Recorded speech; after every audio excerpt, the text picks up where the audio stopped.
ఇట్లుంటే ఆ ఫ్లైఓవర్లకు కేంద్రం ఆమోదం, భూములు అప్పగించేందుకు రక్షణ శాఖ అంగీకారం హెచ్ఎండిఏకు లేక. జేబీఎస్ నుంచి శామీర్పేట వరకు, ప్యారడైజ్ నుంచి కండ్లకోయ వరకు 2 ఫ్లైఓవర్లకు 169 ఎకరాల్లో పనులకు పచ్చజెండా. బేగంపేట, హకీంపేట వద్ద సొరంగాలు ఉండాల్సిందే, సరి సమానమైన విలువైన భూమి లేదా 1702 కోట్లు చెల్లించాలని షరతు. ఫ్లైఓవర్లతో నిరాటంకంగా రాజీవ్ రహదారి నాగ్పూర్ హైవేపైకి ఉత్తర దిశగా గ్రేటర్ హైదరాబాద్ మరింత వేగవంతం. ప్రధాని మోదీకి సీఎం కృతజ్ఞతలు. గత ప్రభుత్వం అహంకారపూరిత వైఖరి వల్లనే ఇన్నేళ్లు జాప్యమని విమర్శ. అయితే ముఖ్యమంత్రి గారు ఒక చిన్న రిక్వెస్ట్ ఏంటంటే సార్, ఇక్కడ ఆల్రెడీ యాదగిరిగుట్ట పుణ్యక్షేత్రానికి వెళ్ళడానికి కీసర నుంచి అటు కీసర, బొమ్మలరామరం మండలం, ఆ తర్వాత తుర్కపల్లి మండలం, ఆ తర్వాత యాదగిరిగుట్ట మండలం నుంచి ఇది short cut route sir. Already ఇక్కడ 2 లైన్స్ రోడ్ ఉన్నప్పటికీ అది హెవీ రద్దీ అయిపోయింది.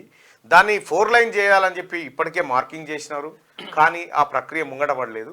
దయచేసి దీన్ని చేయడం వల్ల హైదరాబాద్కు ఇటువైపు భాగంలో కూడా కొంత అభివృద్ధి జరుగుతుంది. మీరు అనుకున్నటువంటి త్రిబుల్-ఆర్కి కూడా ఈ రోడ్ అవసరం వస్తుంది.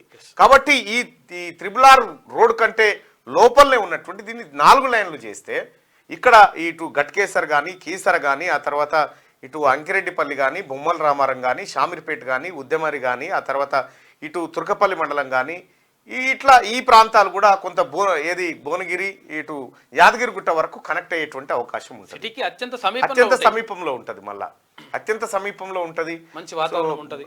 దురదృష్టం ఏంటంటే హైదరాబాద్కి ఇటువైపు డెవలప్ కాలేకపోయింది. ఈసారి ప్రత్యేక దృష్టి పెట్టాలని చెప్పి ఇక్కడ ప్రజలు కోరుకుంటా ఉన్నారు. ఆల్రెడీ మార్కింగ్ కూడా చేసిండ్రు. గతంలో చంద్రబాబు కూడా ఇక్కడ అంటే సింగపూర్ సిటీ నిర్మించిండు, ఇక్కడ కూడా డెవలప్ చేయాలంటే 4 సైడ్ లో కూడా డెవలప్ కావాలి, ఒక సైడ్ పెరిగిపోతే కరెక్ట్ కాదని చెప్పేసి అప్పుడు భావించింది.